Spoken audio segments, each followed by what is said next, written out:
Bismillahirrahmanirrahim. Assalamualaikum warahmatullahi wabarakatuh. Apa kabar semuanya? Tidak ada nikmat yang paling besar kecuali nikmat iman dan Islam. Kalau ada orang hidup tapi tidak beriman, matinya dimakan cacing tanah, betul?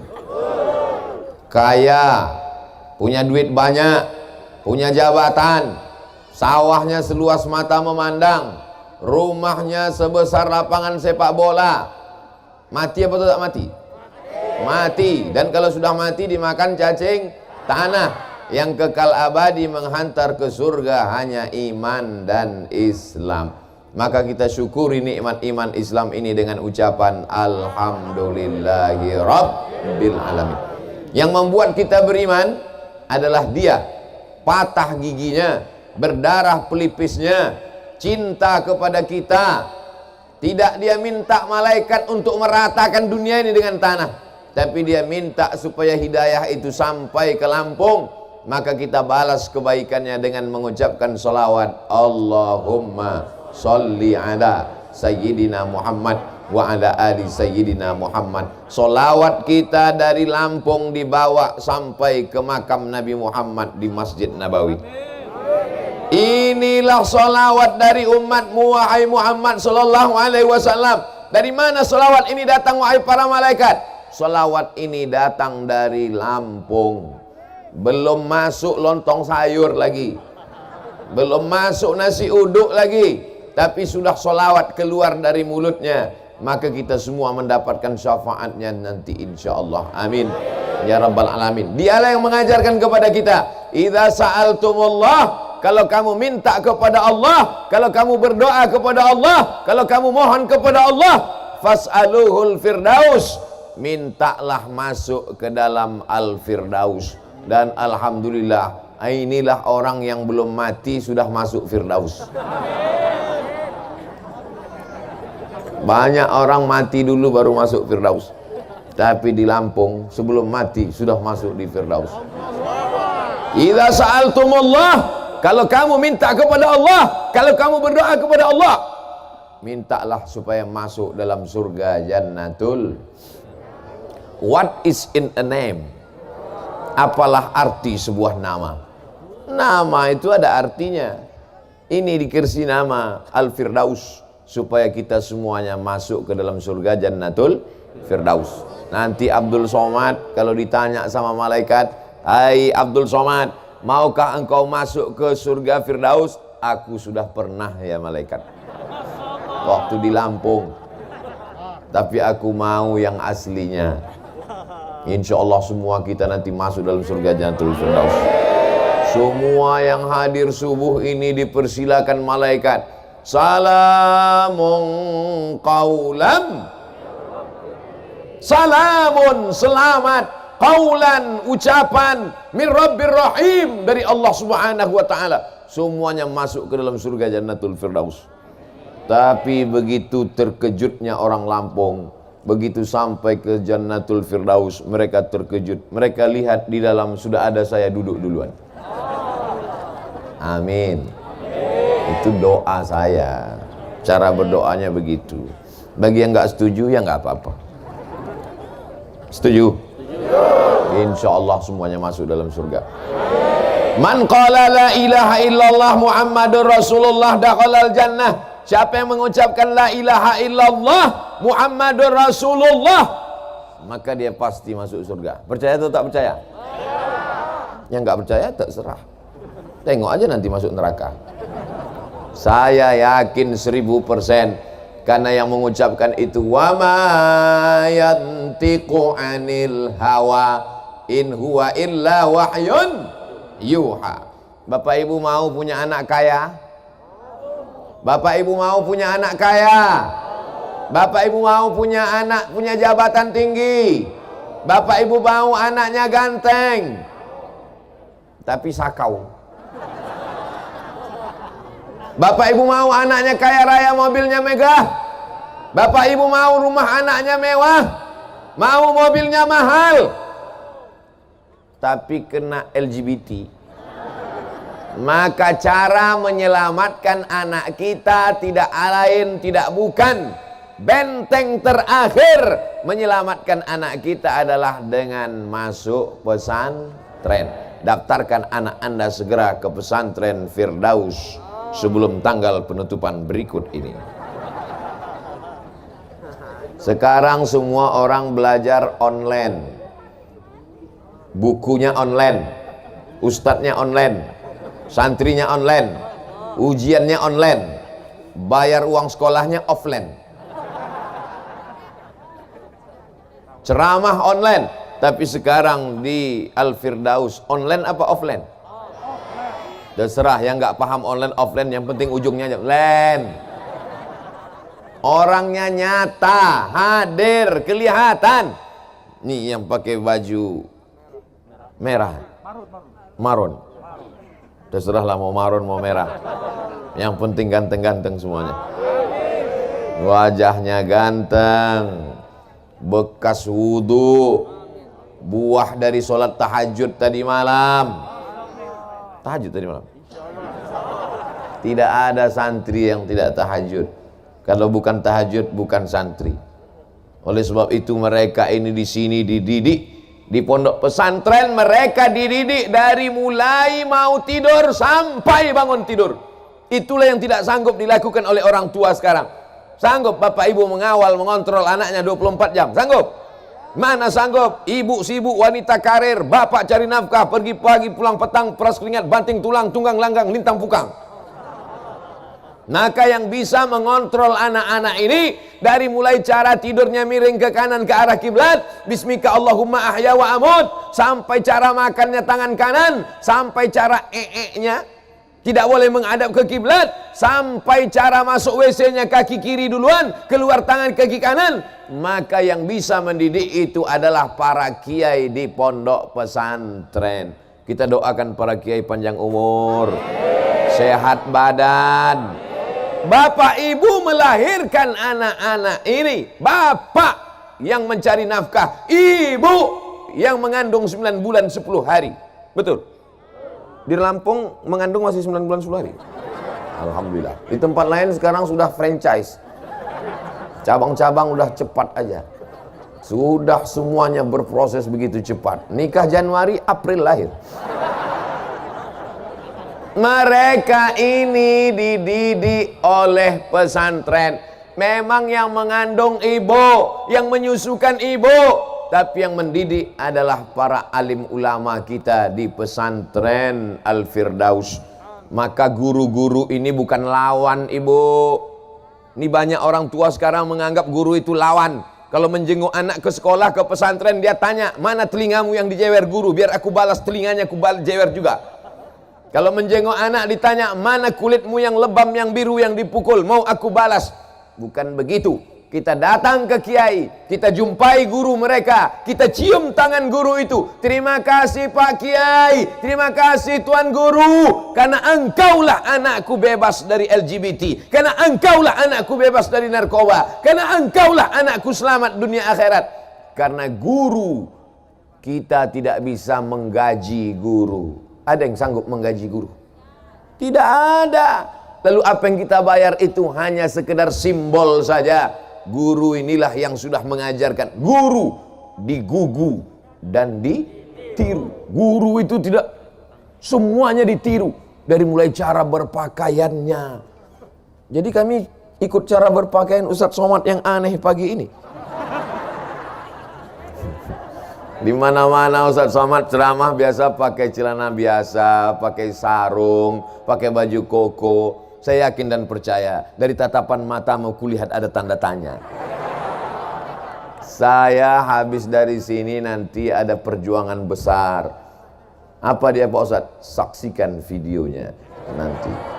Oleh sebab itu, maka hari ini pertemuan yang luar biasa ini saya mau menyampaikan ujung tombak bangsa Indonesia. Kita sudah berhadapan dengan Belanda, sudah berhadapan dengan Jepang, sudah berhadapan dengan komunis, dan ini bulan September. Sudah tanggal 25. Masih ingat yang terjadi tanggal 30 September? Darah itu merah, jenderal. Pisau silet dicongkel biji matanya. Mau itu terulang kembali? Tidak.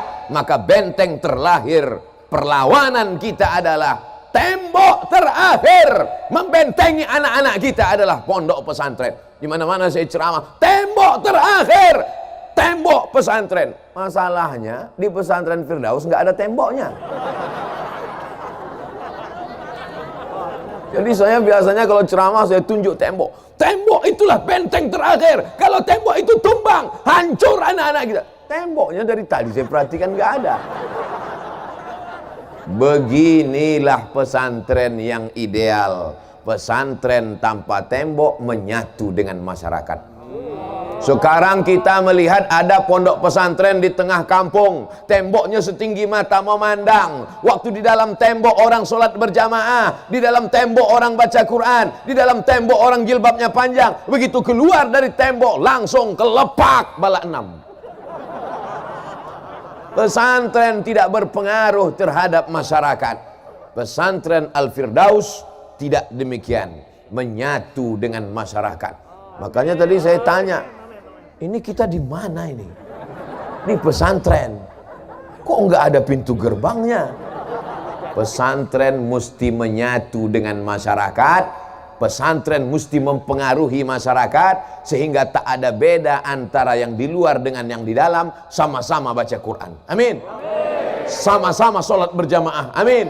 Sama-sama jilbabnya panjang. Amin. Sekarang di dalam pondok pesantren, santrinya, santriwatinya, anak perempuannya pakai jilbab, pakai cadar, yang nampak hanya biji matanya saja. Begitu keluar dari tembok pesantren, yang tertutup malah matanya, yang lain terbuka. Yang saya ceritakan ini fakta atau fiktif? Yang saya sebutkan ini hak apa hoax? Bingung apa hak, apa hoax, apa hoax, apa hak. Oleh sebab itu maka pondok pesantren mesti menyatu dengan masyarakat. Jangan terlalu bangga bercerita di pesantren ramainya sholat berjamaah, tapi masyarakat tidak ada yang sholat berjamaah. Oleh sebab itu maka masyarakat keliling ini mendapatkan rahmat dengan adanya pesantren Al-Firdaus. Yang pertama yang ingin saya sampaikan adalah bersyukur kalian anak-anakku, santri-santri, santriwan, santriwati. Ada santriwatinya? Karena saya pernah juga ceramah di pondok pesantren. Santriwan, santriwati, bersyukur santriwati, hormati santriwati. Selesai acara pengajian, mohon maaf Pak Ustadz, di sini santri laki-laki semua. Makanya saya trauma, saya tanya dulu di awal. Mereka inilah yang akan menjadi gubernur Lampung. Mereka yang akan menjadi menteri. Mereka yang akan jadi tentara. Mereka yang akan jadi polisi. Mereka yang akan jadi supir angkot. Enggak ada yang mengaminkan satupun. Memang mereka supir angkot, tapi seluruh angkot di Lampung dia yang punya. Tadi nggak ada yang mengaminkan. Ternyata setelah kaya semua setuju. Mereka akan menjadi entrepreneur, usahawan, businessman. Anak-anak ini kita tidak tahu bakatnya apa. Maka dari sekarang, ada bakatnya kemana-mana, bawa obeng, buka bengkel. Entrepreneur, jangan paksakan. Kalau dia tidak mau sekolah, jangan paksa sekolah. Yang penting tamat pesantren, terserah setelah itu. Kau mau S1 nak? Iya, kita kirim ke Al-Azhar Kairo Mesir. Amin. Aku mau ngaji kitab nak, kita kirim ke Darul Mustafa Hadramaut Tarim. Amin. Aku mau S2 S3, kita kirim kemanapun sejauh mata memandang, dia akan terbang. Di hari petang dia akan pulang membangun Lampung menjadi baldatun thayyibatun wa rabbun ghafur. Abdul Somad keliling ke sana kemari, keliling ke sana kemari. Nanti kalau mati gimana? Ya mati aja. Saya tidak akan pernah berduka kalau mati. Kenapa? Nanti kalau Ustaz Somad mati, siapa yang menggantikan? 1 juta anak Lampung akan siap menggantikan Abdul Somad. Betul? Nanti setelah mati. Jangan pernah takut siapa yang akan melanjutkan perjuangan ini di masa akan datang. Anak-anak muda yang sehat ini yang akan menggantikan kita semua Bapak Ibu. Kita ini semua akan mati. Diabetes mati. Jantung koroner, mati. Kanker otak, mati. Covid, belum tentu. Kalau banyak minum obat kayu putih. Kabarnya obat Covid itu kayu putih. Diambil ke tisu, disedot, nggak juga mempan, mati Covid. Tetap ikut protokol kesehatan. Hand sanitizer, tadi saya cuci tangan duluan. Dulu setiap cuci tangan makan, sekarang bolak-balik cuci tangan nggak makan. Tetap pakai masker. Lihat ibu-ibu semua pakai masker, bapak-bapak pakai masker. Ustaz Samad kalau nggak pakai masker, kalau saya pakai masker ceramahnya nggak jelas. Apa kata Ustaz? Itu maka saya buka, tapi masker tetap ada. Insya Allah semuanya dalam lindungan Allah Subhanahu wa ta'ala. Benteng terakhir mempertahankan iman dan Islam anak-anak kita adalah pondok pesantren. Andai mereka lulus dari pondok pesantren Al-Firdaus nanti, amin. Lalu mereka ikut tes polisi dan tentara, lulus apa nggak lulus? Lulus. Kenapa lulus? Karena dada mereka bersih, nggak ada asap rokok. Yang lain pas diperiksa, di dalam itu sudah aspal, hitam paru-parunya. Tapi mereka bersih, otaknya bersih. Kenapa? Karena tidak ada main game online PlayStation dan warnet. Hatinya bersih karena diajarkan kiai jangan hasad, jangan busuk hati, jangan dengki. Setelah bersih diisi dengan tawadhu, diisi dengan ridha, diisi dengan tawakal, diisi dengan qanaah, dan setiap pagi diisi dengan afdhaluz zikri fa'lam annahu la ilaha illallah, la ilaha illallah, la ilaha illallah, kalimatu haqqin 'alaiha nahya wa 'alaiha namutu wa biha nub'atsu insyaallah taala minal aminin. Mereka lulus jadi polisi dan tentara. Dan setelah mereka lulus jadi polisi dan tentara, tugas mereka dari Sabang sampai Papua, ada masjid-masjid yang selama ini ditinggalkan. Tidak ada lagi yang sholat di sana. Begitu mereka tugas di sana, mereka hidupkan mikrofon, mereka yang azan langsung. Tentara azan, komandan korem, Allahu Akbar, Allahu Akbar. Begitu kalau tentara yang azan. Semua orang kampung terkejut. Apa ini? Kenapa tiba-tiba musola yang selama ini kita tinggalkan ada yang azan? Mereka ngintip. Begitu mereka intip ada tentara lengkap dengan pistolnya sholat. Kira-kira penduduk kampung sholat atau enggak? Sholat, ketakutan semuanya. Disitulah kita bangga dengan anak-anak kita. Betul? Mereka akan jadi polisi. Mereka tugas di Kapolres, di Kapolda, di Polda, di Polres, jadi Kapolda, jadi Kapolres, sampai Polsek, sampai Babinsa, sampai di tengah masyarakat. Mereka yang mengajak membaca Al-Quran malam Jumat, mereka kumpulkan masyarakat, mereka baca Bismillahirrahmanirrahim, Yasin wal Quranil Hakim. Kira-kira masyarakat ikut apa enggak? Ikut semuanya masyarakat. Kenapa masyarakat ikut? Karena ada pistolnya, guys.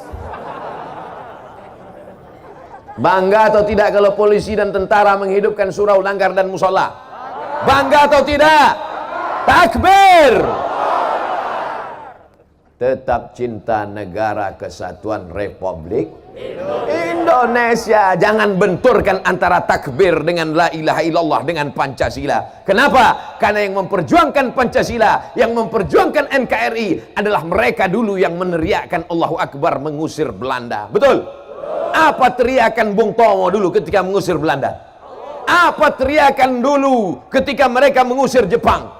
Allahu Akbar. Teriakan mereka adalah Allahu Akbar, serbu. Lari pontang-panting itu Belanda. Tinggal terong Belanda. Betul? Oleh sebab itu santri-santri ini harus semangat, harus sehat. Jadi jangan bayangan orang santriwan itu pakai sarung, pakai peci, gayanya lotoy leo, lunglai, lesu, gayanya mau mati aja. Santriwan santriwati adalah yang semangat luar biasa, betul? Sehat luar biasa. Nahu mantap, sorob mantap, balaghah mantap, ma'ani mantap, mantik mantap, bayarnya apa lagi? Tafsir ulumul Quran, tajwid arud qawafi, ulumul hadis, mustalah hadis, rijalul hadis. Tapi juga dalam kepalanya fisika, kimia, biologi, matematika, bahasa Inggris. Betul? Otak kiri, otak kanannya main. Nggak main otak main kan? Makanya anak pesantren itu anak yang paling pintar dan paling cerdas, karena dalam kepalanya macam-macam ada pelajaran. Cuman masalahnya orang sekarang, kalau anaknya 3, mana yang paling bodoh, itu yang dimasukkan ke pesantren. Bukan begitu. Mana anak yang paling pintar, mana anak yang paling jenius, mana anak yang paling cerdas, mana anak yang paling smart, itu yang dikirim ke pesantren. Itu yang akan memperjuangkan agama di masa akan datang. Betul? Kenapa perlu, kalau bapak ibu punya anak 3, yang satu isi kepalanya 4 giga, yang satu ada 4 tera, masukkanlah yang 4 tera itu, 1 juta giga di kepalanya. Kenapa? Karena memang anak pesantren perlu space yang besar, karena akan dimasukkan ke kepalanya 30 juz Al-Quran. Amin. Akan dimasukkan ke kepalanya Sahih Bukhari 7.275 hadis. Nanti setelah itu akan masuk dalam kepalanya Musnad Ahmad bin Hanbal 40.000 hadis. Sehingga anak-anak ini ketika dipejamkan mata, nampaknya Al-Fatihah, Al-Baqarah, Ali Imran, An-Nisa, Al-Maidah. Bukan macam kita, begitu pejam kepala nampak ayam pop. Saudaraku yang dimuliakan Allah Subhanahu wa taala, siap memasukkan anaknya ke pesantren? Siap berpisah dengan anak-anaknya? Bapak yang bilang siap, ibu belum tentu. Dia yang mengandung 9 bulan 10 hari, mereka yang menyusukan anaknya 2 tahun, berpisah dengan anak itu berat, Dilan. Berat atau enggak berat, Bu? Berat. Tapi kalau ibu menyerahkan anak ke Al-Firdaus, serahkan dengan kiai. Pak Kiai, ini anakku, tolong didik, ajarkan dia la ilaha illallah, ajarkan dia sunnah Rasulullah, ajarkan dia menjadi pemimpin bangsa. Jangan tinggalkan anak di pesantren dengan uraian air mata. Siap? Tepuk bahunya. Selamat tinggal anakku, belajar yang betul, kau akan jadi pemimpin bangsa. Ibu akan pulang ke rumah. Gitu. Ini meninggalkan anak. Jangan nangis di depan anak. Emak saya dulu waktu meninggalkan saya di pesantren, tidak pernah sekalipun dia menangis di depan mata saya. Kau mesti belajar di sini. Kalau kau macam-macam, campakkan kau ke panti asuhan. Kau mesti belajar di sini. Kau mesti serius di sini. Kau mesti betul di sini supaya kau jadi orang. Ku tinggalkan kau di sini supaya kau jangan jadi hantu. Dia pun pulang. Kalau mau nangis udah agak-agak jauh, udah cari pokok kayu, nangislah di situ, peganglah pokok kayu. Siap ibu-ibu? Nanti kita buatkan khusus. Pak Kiai tolong cari pokok kayu situ satu terus buat di situ tempat nangis. Jangan nangis di pesantren, jangan nangis di pintu pesantren. Dan anak-anakku jangan cengeng. Jangan nanti sore-sore tiba-tiba galau. Pergi ke depan sawah. Sore-sore menjelang maghrib kau pergi ke depan sawah, bukan cuma lalat yang masuk, jin, setan, hantu, belau masuk. Oleh sebab itu yakinkan dirimu bahwa ayah dan ibumu adalah orang paling sayang kepadamu di dunia. Betul apa tidak? Sayang kepada anak bukan dibelikan motor. Ini banyak orang tua yang salah kaprah. Sayang sama anak, dibelikan motor, anaknya pun suka hatinya saja, semua dicopot, lampu dicopot, lampu sain dicopot, kacanya dicopot, semuanya dicopot, knalpot dicopot, remnya dicopot. Akhirnya motor itu memanjat ke tiang listrik, lewat di musola. Semua orang di musola mengutuk semuanya, semua orang di musola mendoakan dia supaya mati semuanya. Ghairil maghdubi alaihim waladdallin.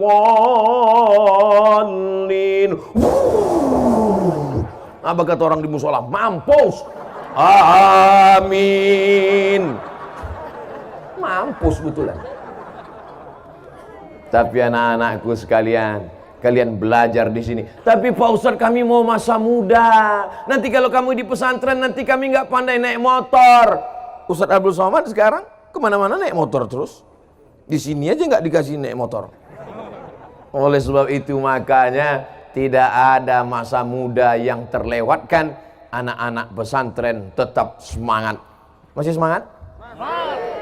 Ustadz Somad mulai ceramah tadi 5:30. Sekarang sudah jam 6:05. Waktu kita 25 menit lagi. Dimanapun ceramah tetap 600 ml. Oh, 2 botol pagi ini. Ada susu lagi. Bapak Ibu yang dimuliakan Allah Subhanahu wa taala, santrinya sudah saya ceramahi, orang tuanya juga sudah saya ceramahi. Sekarang masyarakatnya secara umum, bersyukurlah masyarakat ada pondok pesantren. Kalau pesantren ini kurang beras, siap ngasih beras untuk santri-santrinya? Datang kemari bawakan beras. Kiai nggak perlu beras karena kiai tak makan banyak puasa Senin Kamis. Pak Kiai, ini untuk santri. Beras yang kau makan penuh rice cooker busuk. Betul. Beras yang dimakan itu busuk kan? Ma'akal tafa'afnaita yang kau makan busuk. Wa malabis tafa'ablaita yang kau pakai lapuk. Wa matasaddaqta yang kau sedekahkan. Itulah yang akan kekal abadi.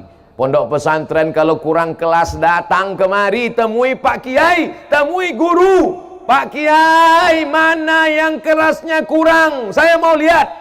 Apalagi yang kurang Pak Kiai? Semen berapa sak? Batu bata berapa? Berapa lagi semen? Berapa lagi kosen? Berapa lagi pintu? Mau bantu? Enggak, mau survei aja.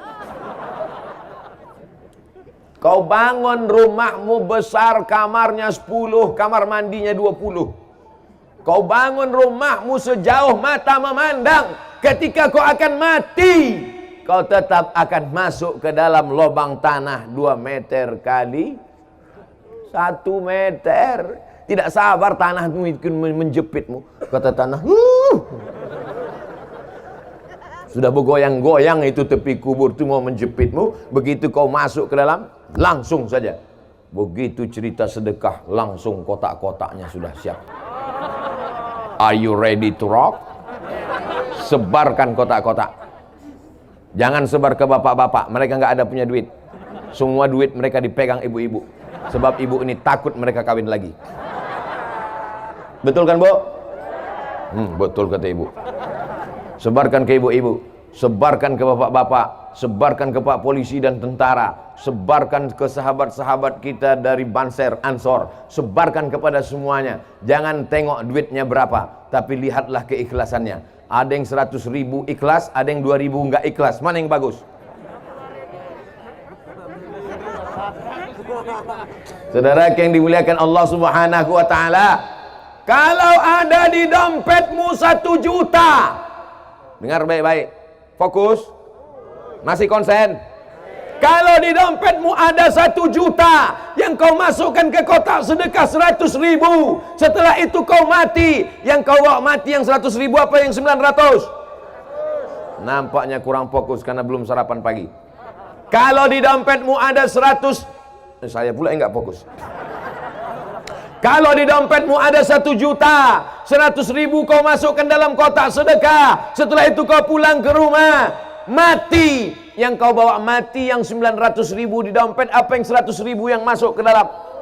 Yang 100.000 itu yang akan dibelikan semen, yang akan dibelikan kerikil, yang akan dibelikan batu bata, yang akan dibelikan kosen, yang akan dibelikan lampu. Itulah yang akan membuat kuburmu terang benderang. Itulah yang akan membuat kuburmu lapang sejauh mata memandang. Betul? Masukkan duitmu ke dalam kotak sedekah sama kartu-kartu ATM-nya sekalian. Itu apa kartunya ada tapi saldonya kosong. Saudara yang dimuliakan Allah Subhanahu wa taala, hari ini kau boleh tertawa jadi orang kaya, hari ini kau boleh ketawa jadi pejabat, tapi sampai masanya kau akan pensiun, sampai masanya kau akan stres, sampai masanya kau akan depresi, sampai masanya kau akan stroke mati badan sebelah, sampai masanya kau akan mati total, dan yang kau bawa hanyalah sedekah-sedekahmu untuk pesantren itu. Betul apa betul? Ada yang bilang enggak betul? Enggak apa-apa, saya enggak marah. Cuma nanti pas kau mati, tengok aja lah. Malaikat maut akan mengambil martil palu besar, Malaikat mungkar nakir memukulkannya ke kepalamu sekali pukul, masuk jasadmu, badanmu ke dalam bumi lapisan yang ketujuh. Setelah itu diangkat lagi ke atas, dipukulkan lagi, masuk ke lapisan bumi yang ketujuh, naik lagi ke atas. Berapa lama proses itu? Sampai hari kiamat. Makanya tadi sebelum salam kita minta, Allahumma inni a'udzubika min adzabi jahannam, amin, wa min azabil qabri. Makanya kita kalau lewat di kubur mengucapkan salam, assalamualaikum ya ahlad diyar minal mu'minin wa inna insyaallah bikum lahiqun yarhamullah al-mustaqdimin wal mustakhirin nasallallahu lana wa lakumul afiyah. Selamatkan orang yang ada di kubur ini dari azabku, dan di antara yang menyelamatkan azab kubur adalah sedekah. Insyaallah yang memasukkan uang 100.000 ke kotak selamat dari azab kubur. Amin. Yang 2.000 ragu saya. Astaghfirullah Rabbal baraya, astaghfirullah minal khataya, astaghfirullah Rabbal baraya, astaghfirullah minal khataya. Yang nggak punya dosa tolong angkat tangan. Yang nggak punya dosa itu 3. Yang pertama anis sobi hatta yahtalim, anak kecil sampai akil balik. Yang kedua anil naim hatta yastayqiz, orang tidur sampai bangun. Yang ketiga anil majnun hatta yafiq, orang rumah sakit jiwa sampai sembuh. Anak kecil sudah akil balik, yang tidur sudah bangun semua. Tinggal yang alternatif yang ketiga. Tidak ada cara lain untuk mencatat amal kecuali dengan sodakoh. Idza matal insan, kalau manusia mati, inqata'a, putus amalnya. Tapi ada yang tetap mengalir, sodakotun jariyah. Siapa dulu yang menginfakkan, mewakafkan tanah untuk masjid? Ini masjid. Siapa dulu yang mewakafkan tanah untuk masjid? Sampai hari kiamat akan tetap ada orang sholat di masjid ini, mengalirlah pahala ke makamnya. Siapa yang dulu mewakafkan tanah untuk kelas? Siapa dulu yang mewakafkan tanah untuk pesantren? Awalnya tanah itu untuk tanam padi, awalnya tanah itu hanya tanah hutan, tapi ketika diwakafkan, maka dia akan mengalir sampai hari kiamat. Tanah wakaf la yuhabu, tidak boleh dihibahkan, la yurasu, tidak boleh diwariskan, yuba'u, tidak boleh diperjualbelikan. Betul? Itu yang disebar tuh kertas apa itu, Ibu? Impak beras Lampung. Coba saya bawa kertasnya, tengok apa isi impak beras Lampung. Masya Allah. Mari bahagiakan sahabat yatim dan penghafal Quran. Mau menjadi orang tua asuh, sisihkan 25.000 setiap bulan. Siap ngasih 25.000 tiap bulan? Hanya 25.000, Beb. Bukan banyak. 25.000 tiap bulan ditransfer ke Bank Syariah Mandiri. Kodenya 451 7999 665227. Gerakan Impak Beras Lampung. Datang ke kantor, dan sekarang alhamdulillah di Lampung sudah terkumpul tiap bulan 5 ton beras. Banyak apa enggak 5 ton itu? Banyak apa enggak? Tapi saya bulan lalu ke Yogyakarta sudah terkumpul 40 ton. Di Bandung 90 ton. 5 ton masih banyak apa dikit? Tadi katanya banyak. Insya Allah setelah kita iklankan ini, Lampung akan mengalahkan Yogyakarta dan Bandung. Berlomba-lomba dalam kebaikan. Diminta 25.000, ternyata mereka kirim 250.000. Ternyata banyak yang nggak setuju. Diminta 25.000, mereka transfer 2,5 juta. Amin. Itulah yang akan mengalir. Setiap anak yatim yang memakannya, maka dikirimkan langsung. Kalau mau datang langsung bawa beras ke Gang Anggrek, Dusun Gunung Mas, RT 002, RW 001, Haji Mena, Natar, Lampung Selatan, Indonesia. Abdul Somad tidak ada keuntungan apapun dari beras-beras ini, murni semuanya akan disalurkan ke pondok-pondok pesantren fakir miskin, anak yatim dan duafa. Satu butir beras yang masuk ke mulut mereka, pahalanya mengalir untuk Abdul Somad. Banyak yang nggak setuju. Bapak Ibu yang dimuliakan Allah Subhanahu wa taala, man sanna fil islami sunnatan hasanatan, siapa yang membuat tradisi yang baik, falahu ajruha, dia dapat pahalanya, wa ajru man amila biha. Setelah dia meninggal dunia, disalurkan tiap bulan 25.000 menjadi 5 ton, menjadi 10 ton, menjadi 40 ton, menjadi 100 ton dalam 2021 insyaallah. Amin. Akhirnya pondok-pondok pesantren yang selama ini ngutang demi untuk makan santriwan santriwati yang fakir, yang duafa, maka tertutupilah kebutuhan ini semua. Maka semua orang Lampung mendapatkan rahmatnya. Lampung akan tetap menjadi baldatun thayyibatun wa rabbun ghafur.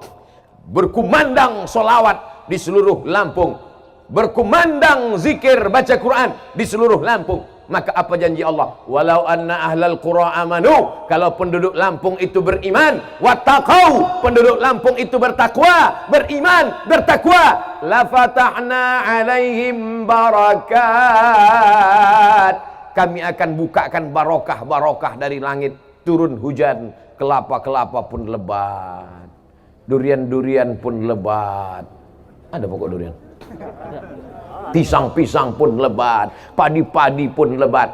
Tapi kalau sudah ingkar kepada Allah, walakin kadzabu, kalau mereka mendustakan ayat-ayat Allah, aqaznahum, kami cabut rahmat itu menjadi laknat. Mau rahmat di Lampung ini berubah menjadi laknat? Kalau mau, na'udzubillah. Kalau tak mau berubah menjadi laknat, maka tetap ramaikan masjid, surau, langgar, musola dengan solat berjamaah, ramaikan subuh dengan istighfar. Alhamdulillah, tadi di dekat hotel penginapan, belum lagi azan subuh sudah ada pengajian. Di mana-mana pengajian setelah subuh. Tiba-tiba saya dengar ada pengajian. Loh, hebatnya Lampung, ada pengajian. Begitu keluar dari hotel, kok pengajiannya nggak berhenti-berhenti? Rupanya kaset. Kaset Ustaz Adi Hidayat diputar dekat hotel. Saudaraku yang dimuliakan Allah Subhanahu wa taala, masih syukur ada kaset di musola. Di beberapa masjid musola sekarang, pengalaman pribadi saya ketika pengalaman dana untuk Palestina, kami berangkat dari rumah jam 4 subuh, subuhnya jam 5, jam 5 kami berhenti di pinggir jalan, masuk ke musola, ke masjid, 2 kali berhenti, 2 kali masjidnya dikunci, digembok. Gak ada lagi orang sholat subuh, kaset pun gak hidup lagi. Di Lampung masih syukur kaset masih hidup. Di beberapa masjid sudah tidak ada. Untung gak ditulis di masjid, Masjid Al-Ikhlas, bukanya Jumat aja. Siapa yang akan meramaikan masjid itu? Siapa yang akan membuka masjid itu? Siapa yang akan memimpin sholat berjamaah di sana? Siapa yang akan baca Quran dan sholawatan di sana? Santriwan santriwati pesantren Al-Firdaus. Tidak akan ada lagi masjid, surau, langgar yang kosong dari sholat berjamaah.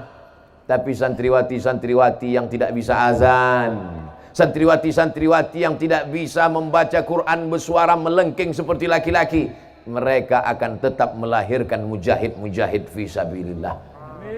An-nisa imadul bilad, perempuan itu tiang negara. Kenapa masjid ini bisa kokoh? Karena tiangnya kuat.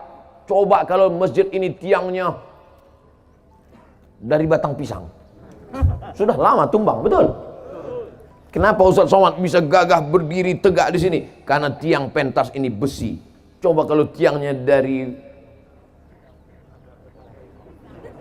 batang singkong, sudah lama tumbang. Gagah perkasa, kenapa? Karena suara mikrofonnya kuat. Coba kalau suaranya tak keluar. Oleh sebab itu, ini kita tidak bisa selesaikan masalah ini sendirian. Wa ta'awanu 'alal birri wat taqwa wa la ta'awanu 'alal ismi wal 'udwan. Jamaah yang berdiri jangan khawatir, jangan takut. Kalau berkunang-kunang, lapor ambulan sudah siap. Inilah ceramah yang paling lengkap semuanya. Tentara ada, polisi ada, banser ada, Satpol PP ada, semuanya ada. Ya, biker subuhan ada, biker subuhan siap. Yang tak ada orang gila. Alhamdulillah. Inilah ceramah selama Ustadz Abdul Somad 2 hari ini, kemarin, hari ini, besok. Ini ceramah yang teramai. Tapi sekarang zaman aneh, zaman ajaib. Dulu orang bingung bagaimana supaya pengajian ramai. Sekarang bagaimana supaya pengajian jangan ramai. Betul apa enggak betul? Berjarak. Makanya saya tidak akan posting gambar ini di Instagram yang followernya hampir 4 juta itu.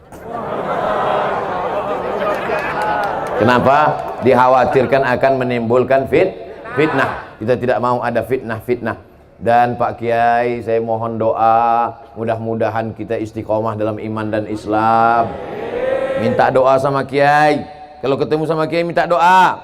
Beda kalau ketemu saya sama saya minta foto. Ketemu sama Kiai minta doa, cium tangan Kiai. Kalau bawa anak kecil minta tiupkan kepala anaknya supaya jauh dari setan, supaya jangan diganggu tuyul. A'idzuka bi kalimatillahi tammati min kulli syaitani wa hammati wa min kulli anilam. Ustadz Somad, tolong doakan Ustadz. Yang mau didoakan itu siapa? Suami saya Pak Ustadz. Hah? Doa apa? Gila main game online Pak Ustadz. La ilaha illallah.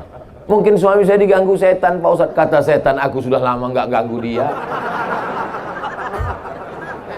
Suamimu nggak diganggu setan. Memang dia yang udah kesetanan. Mudah-mudahan suami ibu baik-baik semua. Semua ibu-ibu yang hadir ke pesantren Al-Firdaus ini suaminya semuanya soleh-soleh. Dari mana Ustaz tahu? Karena kalau nggak soleh nggak mungkin diizinin subuh-subuh kemari. Betul? Mas, aku mau pengajian dan Al-Firdaus. Jangan, nanti aku sarapan minum teh manis gimana? Kau di rumah aja. Nggak usah pengajian. Sorgamu di bawah tapak kakiku. Tapi karena suaminya soleh-soleh, Mas aku mau pengajian. Silakan kau pergi pengajian. Aa mau mabuk-mabuk dulu ya. Tapi insya Allah mereka adalah suami yang baik-baik semua. Bagi yang masih nakal, bagi yang masih game online, bagi yang masih main gaple, doakan mereka bu. Doakan mereka supaya panjang umur. Doakan mereka supaya istiqomah iman dan Islam. Doa ibu luar biasa, betul? Ibu kalau berdoa terus, berdoa terus, maka insya Allah 2 kemungkinan. Pertama dia jadi baik, yang kedua dia tenggelam di Laut Merah. Seperti suaminya Asiyah. Asiyah itu perempuan yang solehah, tetap mendoakan. Akhirnya suaminya tenggelam di Laut Merah. Namanya Fir'aun. Insya Allah suami ibu semuanya tak ada yang jadi Fir'aun. Setengah Fir'aun Pak Ustadz, kita hilangkan setengahnya. Baik-baik semuanya insya Allah. Dari ibu yang solehah, dari bapak yang soleh, lahir anak-anak yang soleh. Maka dari yang soleh, solehah, soleh, masyarakat Lampung semuanya menjadi orang-orang yang soleh-soleh. Kemana-mana Ustadz Somad ceramah, kalau ada orang bertanya apa itu rukun, apa itu syarat, apa itu wajib, apa itu sunat, ada orang yang pertanyaannya remeh-temeh. Ada jamaah yang mau nanya Pak Ustadz, apa pertanyaannya? Ustadz, kalau hidungnya nggak nempel ke lantai, sholatnya sah apa nggak sah? La ilaha illallah. Oh, pertanyaannya cuman ujung hidung nempel ke lantai nggak nempel, sholatnya apa sah apa nggak sah? Masalah hidung nempel ke lantai itu bukan rukun, itu bukan syarat, itu bukan wajib. Tapi menempelkan hidung ke lantai itu hukumnya sunat. Kalau mau mana tahu rukun, mana syarat, mana wajib, beli buku fikih Islam Sulaiman Rasyid. Bolak-balik saya sampaikan, beli fikih Islam Ustadz Sulaiman Rasyid. Ustadz Sulaiman Rasyid itu tahun 1935, 10 tahun sebelum Indonesia merdeka, dia sudah dapat ijazah dari Al-Azhar Kairo Mesir. Orang mana Sulaiman Rasyid? Orang Lampung, sudah tamat Al-Azhar 10 tahun sebelum Indonesia merdeka. Hebat nggak orang Lampung? Itu saya sampaikan di sini aja atau di mana-mana tempat? Di mana-mana tempat saya sampaikan. Syekh Sulaiman Rasyid, fikihnya mazhab Syafi'i, menyusun buku simpel sederhana. Bukunya sampulnya atasnya kuning, bawahnya hijau, cetakan bulan bintang, harganya cuma 40.000. Kalau naik saya nggak tanggung jawab. Sudah punya apa belum? Oke, anak pesantren bisa baca kitab kuning. Kitabnya bacaannya Matan Takrib, Fathul Qarib, Fathul Mu'in. Yang dia baca apa? I'anatul Talibin. Tapi yang tidak sekolah agama, yang nggak tahu baca kitab kuning, yang nggak tahu baca kitab Arab gundul, yang Arab gondrong aja dia nggak bisa baca. Maka fikih Syekh Sulaiman Rasyid orang Lampung menjadi alternatif. Di mana-mana itu saya sampaikan. Jangan sampai saya sampaikan ceramahnya di Sumatera Utara, saya sampaikan di Kalimantan Selatan, saya sampaikan di Sulawesi Selatan, saya sampaikan di Sorong, Papua. Orang Lampung nggak punya. Kamu udah punya buku Syekh Sulaiman Rasyid Fikih Islam? Enggak, Pak Ustadz. Kenapa nggak beli? Karena saya orang Lampung, nggak perlu beli lagi. Saudaraku yang dimuliakan Allah Subhanahu wa taala, saya tidak tahu di mana rumah Syekh Sulaiman Rasyid. Saya tidak tahu berapa anaknya, di mana rumahnya. Orangnya sudah lama meninggal dunia. Jabatannya pernah menjadi rektor IAIN Lampung. Tapi bukunya sampai hari ini kekal abadi. Apa pelajaran dari sini? Anak-anakku santriwan santriwati pesantren Al-Firdaus, menulislah nak, menulislah supaya orang di masa akan datang tahu bahwa kau pernah hidup di masa lalu. Kalau kalian meninggal dunia, rumah akan hancur, tapi tulisan kalian tak pernah hancur. Maka menulislah. Nanti selesai dari sini, tulis. Hari ini tanggal 25 September datang seorang penceramah ke tempat kami, namanya Ustadz Abdul Somad. Isi ceramahnya aku pun gak begitu konsen tak apa-apa aja. Aku lebih fokus lihat warna celananya. Tulisan kalian itu akan dibaca oleh anak kalian 20 tahun, 30 tahun akan datang. Pada saat itu sebagian bapak-bapak, ibu-ibu ini sudah meninggal dunia. Tapi Ustaz Somad masih hidup. Dan mereka akan berjumpa dengan anak-anak kalian. Ustaz Abdul Somad waktu itu bangga. Kenapa? Karena bapaknya soleh, alumni pesantren Al-Firdaus. Anak-anaknya pun juga akan melanjutkan perjuangan ini insya Allah. Amin. Silih berganti, tongkat estafet dilanjutkan, mati satu generasi. Pertamanya hijau, seperti tanaman padi, hijau. Setelah hijau, padi pun mulai menguning. Setelah menguning, dia pun dipetik, dituai. Setelah itu padi pun akan mati. Sekarang sedang hijau, sudah mulai menguning, sudah mulai lapuk. Ustadz kalau pas cerita lapuknya ke kami, oke, sudah mulai lapuk. Dan tak lama lagi akan mati. Teganya. Sekarang sedang hijau, sedang mekar-mekarnya padi, sedang hijau di tengah sawah. Tak lama lagi akan menguning. Setelah itu akan dituai, padi berubah menjadi beras. Setelah itu tanah pun akan mati. Begitulah siklus. Dulu yang mengisi Lampung ini nenek moyang kita. Nenek moyang kita mati digantikan oleh bapak ibu kita. Bapak ibu kita tua meninggal digantikan oleh kita. Dan kita pun tak lama lagi akan menghadap Allah. Putus asakah kita? Tidak. Karena anak cucu kita akan mewarisi Lampung tetap menjadi baldatun thayyibatun wa rabbun ghafur.